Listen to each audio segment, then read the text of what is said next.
ngobrol aja tuh, nggak diperhatikan tuh Ibu. Apa? Ibu, ganggu terus Bu, jangan ini nah. Jamal ini ya. Oke, baik ya. Terus alhamdulillah Ibu mungkin kita ngupas sedikit lah, sedikit materi yang kemarin sisa sisa apa namanya, sedikit materi yang Ibu sampaikan untuk pembelajaran kita, yaitu indahnya nama Allah. Bentar ya, Ibu buka dulu.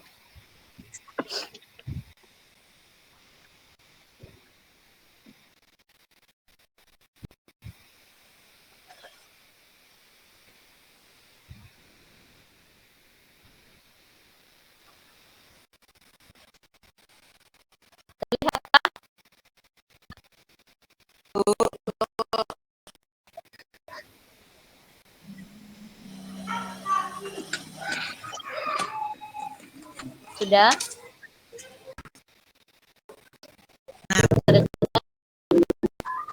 Sudah. Baik anak-anak, untuk materi Ibu hari ini yang sisa minggu kemarin itu kita akan mengupas sedikit tentang mengakui nama-nama Allah Subhanahu wa taala yang indah dalam kehidupan, yaitu Asmaul Husna, Al-As-Samad dan Al-Muqtadir. Jadi untuk materi hari ini kita mengupas tentang As-Samad dan Al-Muqtadir. Selanjutnya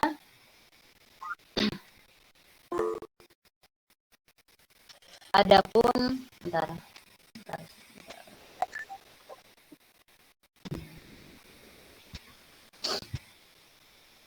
Adapun tujuan pembelajaran hari ini, anak-anakku mampu meyakini adanya Allah Subhanahu wa taala, tempat meminta dan maha berkuasa sesuai petunjuk dalam Al-Qur'an dan hadis Rasulullah. Terus mampu menunjukkan sikap peduli, terus mampu menguraikan makna Al-Asmaul Husna, As-Samad dan Al-Muqtadir dengan tepat, benar dan penuh percaya diri. Terus mampu menunjukkan bacaan Al-As-Samad, Al-Asmaul Husna, As-Samad, Al-Muqtadir dengan tepat, benar dan penuh percaya diri. Ya. Terus selanjutnya di sini ada pengertian As-Samad. Nah, ada yang tahu As-Samad, arti As-Samad? Nah, Ibu jelaskan dulu ya. As-Samad itu artinya maha dibutuhkan atau tempat meminta. Kita tempat meminta kepada Allah Subhanahu wa taala yang menjadikan tempat kita bersandar, tempat kita berkeluh kesah. Contohnya seperti apa, Bu? Contohnya kita bisa meminta pada saat kita sholat, ya. Anak-anak, sholat semua tidak? Sholat ya. Ya. Nah, Sholat, Bu. alhamdulillah. Kalau sholat semua, jangan ada yang bohong-bohong ya. Karena walaupun Ibu tidak melihat, tetapi Allah Subhanahu wa taala maha melihat. Nah, jadi seperti ini anak-anaknya, misalnya tempat meminta itu maksudnya Ibu seperti apa? Allah itu tempat kita meminta, seperti kita berdoa. Nah, doanya itu ya Allah, terima kasih pada saat hari ini Engkau masih memberikan kami kesehatan, Engkau masih Engkau masih bisa mempertemukan kami kembali dalam keadaan sehat, ataupun ya Allah, saya hari ini ada perjalanan, tolong lindungi kami ya Allah. Nah, salah satu contohnya seperti itu ya anak-anak. Tetapi perlu diketahui dan diingat, kita memohon dan meminta itu bukan langsung juga Allah itu mengabulkan ya, tidak seperti itu. Bukan seperti salabim, abrab kedabrab, penting semuanya ada ataupun semuanya terkabul. Tidak seperti itu ya anak-anak. Karena kalaupun ada di pikiran seperti itu hanya ada di dongeng saja. Ya, bukan di kehidupannya nyata. Semua butuh proses. Semuanya butuh proses. Hidup ini butuh proses ya anak-anak. Terus kita pun berdoa itu butuh proses. Nah, kita bukan langsung berdoa begitu aja. Kita butuh proses untuk menghadap Allah Subhanahu wa Ta'ala dengan cara kita sholat dan meminta itu butuh proses. Seperti kita mau sholat kan harus membersihkan badan dulu, membersihkan diri dulu. Kita harus bersuci, berwudu, terus kita sholat, terus mengagungkan nama Allah, nama Nabi Muhammad. Nah, kita berzikir dulu, nah baru kita berdoa, baru kita meminta. Mintanya yang baik-baik saja, ya. Jangan meminta yang jelek-jelek, ya. Nggak boleh seperti itu. Sesama manusia saling mendoakan dan meminta yang baik-baik saja, ya.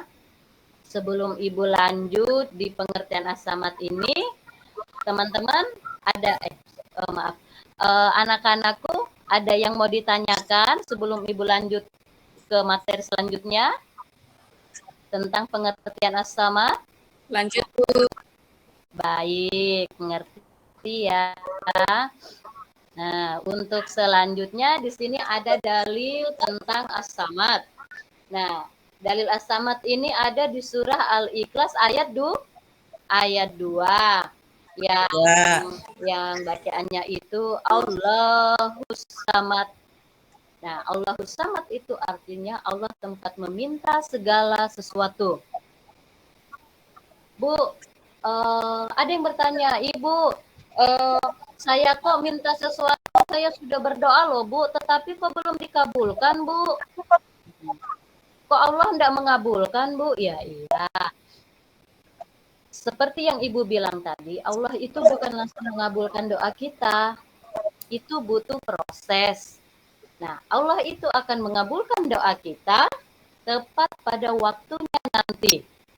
Ya, artinya kita harus sabar untuk untuk menunggu doa kita itu dikabulkan. Ya, anak-anak. Terus di sini sebelum Ibu lanjut lagi, di sini ngerti ya, paham ya. Di sini ada surah Al-Ikhlas ayat 2. Coba nanti anak-anak buka di surah Al-Ikhlas, itu ada di ayat 2 bacaan Allahus Samad, ya. Boleh dimengerti, dipahami anak-anak? Ibu. Atau Ibu terlalu cepat atau gimana ya? Tapi bisa paham kan? Paham ya? Ya, lanjut aja, Bu. Paham. Oke, lanjut. Terus selanjutnya di sini ada contoh perilaku sifat as-samad. Contoh perilaku sifat as-samad ini pertama, menjadikan Allah Subhanahu wa Ta'ala sebagai tempat meminta yang utama dalam semua keinginan kita yang baik. Nah, seperti yang Ibu bilang tadi, kita memintanya yang baik-baik saja, memohon dan berdoanya yang baik-baik saja. Insya Allah, Allah akan mengabulkan doa kita tepat pada waktunya nanti. Tidak sekarang, tidak besok, mungkin lusa atau kapan Allah akan mengabulkannya, ya. Terus yang kedua, berusaha menjadi orang bermanfaat bagi orang lain dalam kehidupan sehari-hari. Ada yang tahu maksudnya ini? Lanjut ya, Ibu jelaskan ya. Nah, seperti apa Ibu berusaha menjadi orang bermanfaat bagi orang lain dalam kehidupan sehari-hari? Contohnya seperti ini. Kita punya tetangga. Tetangga itu dalam kesulitan. Ya, misal contoh kecil, tetangga dia memiliki anak, mungkin banyak anaknya gitu ya, 3 atau lebih gitu. Tetapi dia kesulitan dalam mungkin tidak mau makan, kelaparan tetapi tidak punya nasi. Ya, silahkan monggo anak-anak berbagi, karena kita sesama manusia harus saling membantu, harus saling menolong. apalagi tetangga kita, ya. Nah, bantulah silahkan. Misalnya kamu memberikan ini beras, ibu ini saya punya sedikit beras, mungkin bisa membantu ibu untuk dimasak dan untuk anak-anak ibu makan. Nah, terus pasti yang kita bantu itu bersyukur dan mengucapkan terima kasih kepada kita, dan pastinya mungkin yang membantu kita itu pasti sedikit dia mungkin berdoa ya, kalau dari pengalaman mungkin yang ibu pernah alami. Alhamdulillah katanya, terima kasih, semoga Allah selalu memberikan rezeki yang lebih dari ini, rezeki yang berlimpah kepada kamu, dan kita alhamdulillah masih ada Allah, masih ada orang yang mendoakan kita. Nah, kebaikan yang kita berikan kepada sesama, Allah akan memberikan kebaikan yang setimpal kepada kita, ya. Maka dari itu, perbuatan baik akan menghasilkan hasil yang baik pula. Tapi sebaliknya, perbuatan yang jahat juga akan berdampak nantinya kepada kita. Mungkin yang kita jahatin tidak tidak langsung membalas kepada kita, tetapi bisa jadi orang lain yang membalas kejahatan yang pernah kita lakukan. Dan sebaliknya, kita berbuat baik kepada tetangga A tidak bisa membalas kebaikan kita, mungkin di tetangga B, tetangga C bisa membalas kebaikan kita. Ya, anak-anak. Terus dilanjut, berusaha membantu teman di sekolah ataupun di rumah dengan tenaga, pikiran, dan tutur kata yang santun. Nah, di sini Ibu jelaskan, berusaha membantu teman seperti biasa di sekolah. Misal, ini maksudnya kita berusaha membantu teman di sekolah ini bukan berarti kita membantu untuk mencontekkan ya, mencontekkan pekerjaan kita, PR kita, tidak seperti itu ya. Boleh seperti itu, tetapi tetapi ajarin beri pengertian dulu sama teman, caranya seperti ini teman, kalau mau mengerjakan soal itu begini caranya ya. Nah, jadi biar teman itu bisa mikir, biar teman itu bisa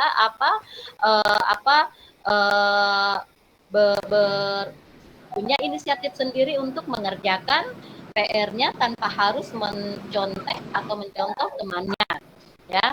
Nah, terus kita membantu teman itu misal seperti ini, pada saat kita belajar, salah satu teman kita itu tidak punya pensil ataupun pulpen, terus kita punya lebih pensil atau pulpen, kita boleh meminjamkan. Itu salah satu contoh yang kecil ya, yang di sekolah.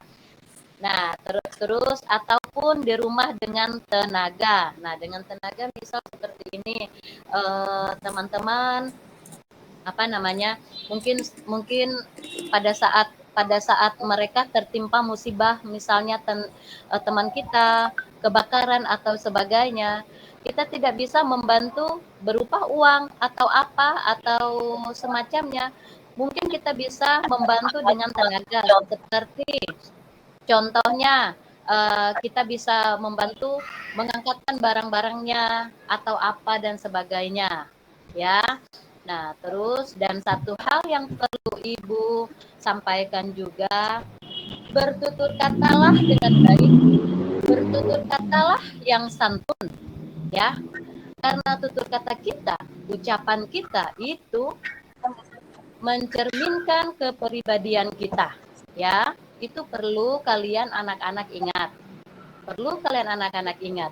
Suatu saat nanti, jikalau anak-anak itu menjadi orang yang sukses, ingat kata-kata Ibu dan ucapkan kata-kata Ibu. Bahwa kata-kata yang kamu ucapkan, tutur kata yang kamu keluarkan itu sudah tidak bisa kamu ambil kembali jika ada orang sudah mendengarkan. Ya. Nah, jadi sebaiknya sebelum mengucapkan sesuatu, pikirkan dulu apakah ini mengganggu teman saya atau menyinggung teman saya atau mematahkan semangat teman saya atau seperti apa. Silahkan dipikir dulu ya nak ya, jangan asal bicara. boleh bercanda, ya di kelas ini silahkan bercanda boleh, tetapi sewajarnya saja. Jangan sampai jangan sampai itu membuat hati teman sakit atau merasa tersinggung, ya. Suatu saat nanti, kelak nanti jika kalian menjadi orang yang sukses,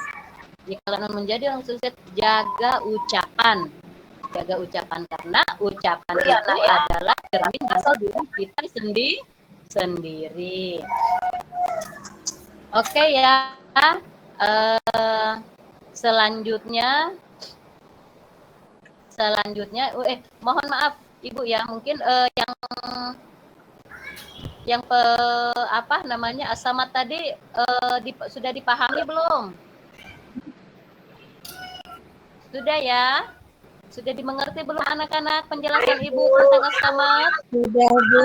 Alhamdulillah. Sekarang dikit ya, mungkin waktu kita tinggal dikit lagi ya. Di sini ada pengertian al-muqtadir. Nah, al-muqtadir itu adalah maha kuasa atau maha menentukan. Allah Subhanahu wa taala seperti gunung-gunung yang berdiri tegak, sungai-sungai yang panjang berliku, tanaman, binatang yang ada di darat dan di laut beraneka rupa. Oleh sebab itu, kita mensyukuri segala kekuasaan Allah Subhanahu wa taala. Nah, Sudah, Bu. di sini Ibu akan menjelaskan tentang pengertian al-muqtadir. Al-muqtadir itu apakah bisa manusia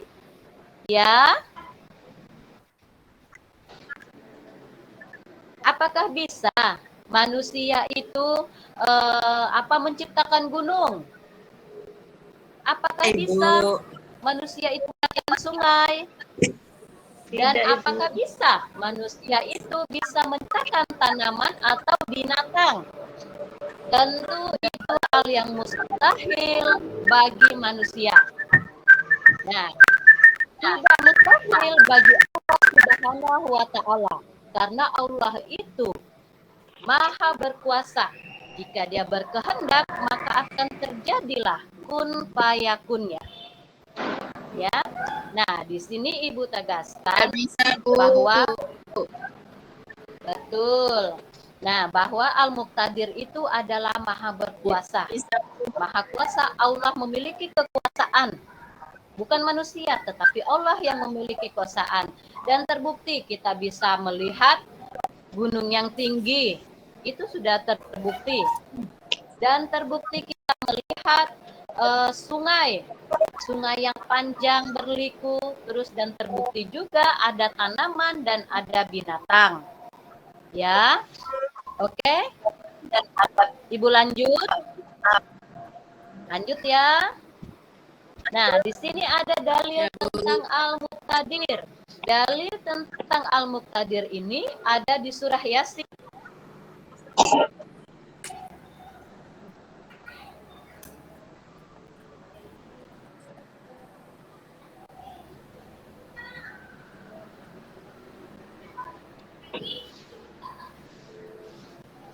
Ayat 82 itu adalah dalil tentang al-muqtadir yang artinya sesungguhnya urusannya apabila dia menghendaki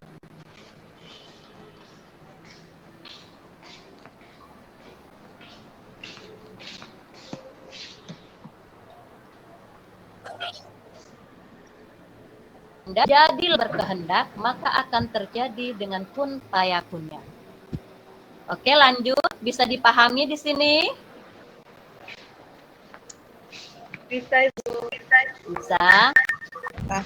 Jadi, lanjut selanjutnya. Contoh perilaku al-muqtadir antara lain. 1. Menjadikan Allah Subhanahu wa taala sebagai tempat berlindung. Nah, Allah Subhanahu wa taala ini sebagai tempat kita berlindung. Ya, tempat berlindung semuanya. Kita memohon perlindungan dari hal-hal yang tidak baik. Kita memohon perlindungan dari orang-orang yang menzolimi. Kita memohon perlindungan dari orang yang memfitnah. Kita mohon perlindungan dari mara bahaya dan semua kita meminta kepadanya memohon perlindungan. Ya. Kita memohon perlindungan bukan kepada pohon. Ya pohon, saya berlindung di bawah pohon ya. Tidak seperti itu ya anak-anak. Ya. Terus selanjutnya berlomba-lomba untuk mencari amal kebaikan karena kita tidak tahu kapan bencana datang. Ya. Silahkan anak-anak berlomba-lomba untuk mencari amal kebaikan. Ibu, contohnya seperti apa? Contohnya, salah satu contohnya banyak anak-anak yang perlu yang kita perlu menjadikan contoh untuk berbuat kebaikan. Seperti silahkan jika memiliki rezeki sedikit, silahkan bersedekah, boleh. Karena itu adalah tabungan kita di akhirat. Saling membantu. Jika ada teman dalam kesusahan ataupun terkena musibah, silahkan berlomba-lomba untuk mencari kebaikan, ya, mencari amal kebaikan. Karena Allah Subhanahu wa Ta'ala Maha melihat apa yang kita perbuat, baik itu yang yang terlihat ataupun tidak, baik itu perbuatan besar ataupun yang kecil, Allah Maha mengetahui semuanya. Oke. Bisa dipahami? Bisa, Bisa, Ibu. Ibu. Bisa. Ada yang ditanyakan anak-anak karena waktu kita sudah Lanjut, habis. Ibu. Ya. Oke. Nah, di Sudah sini waktu sholat, Ibu. ya, betul ya. Di sini bentar ya. Di sini ada PR ya, bukan, silahkan dibagi dua kelompok. Terus Ibu, terlihat kah? Terlihat? Iya, Ya. Bu. Di sini Ibu minta silahkan diskusikan sikap apa yang harus diberikan terhadap teman yang tertimpa musibah kebakaran dan tinggal sementara di pengungsian bersama korban kebakaran lainnya. Silakan anak-anak dibagi dua kelompok. Untuk ketuanya Nak Bayu, silakan dikoordinir teman-temannya, dan minggu depan selanjutnya kita akan membahas dan melanjutkan materi ini, ya. Boleh anak-anaknya, karena waktu kita habis, kita memasuki sholat zuhur. Mungkin sekian dan terima kasih.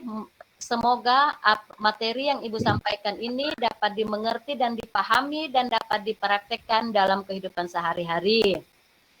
Ya, semoga nanti minggu depannya kita nanti bisa dapat berjumpa dalam keadaan sehat walafiat.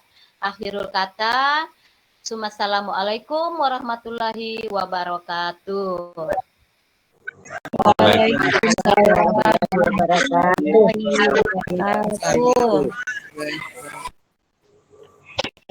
Ada dua. Komentari sudah Pak Yu ya? Ya, langsung Bu. Bismillahirrahmanirrahim.